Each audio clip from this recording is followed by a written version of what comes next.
We're a very community-driven organization.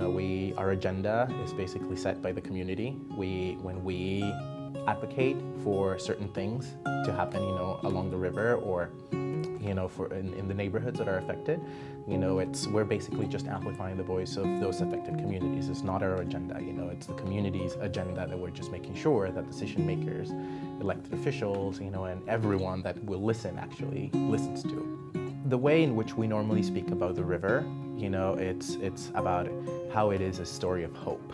I'm normally I don't go to, national conferences or go to the communities, to their meetings or things like that to tell them how messed up the river and their communities and their lives are.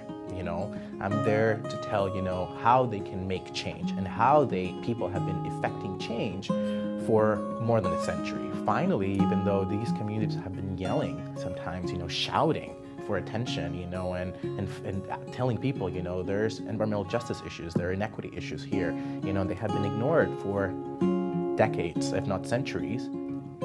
Local decision makers are starting to pay more attention. Something that makes me very hopeful, that's very recent also, is that the mayor of Seattle actually started or is promoting this equity and environment initiative.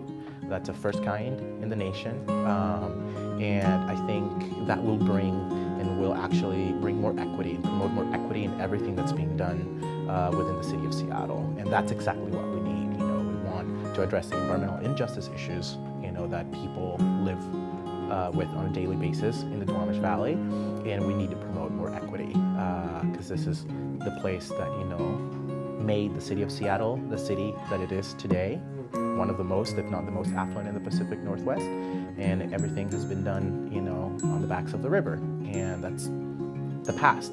How do we move forward and promote environmental justice and equity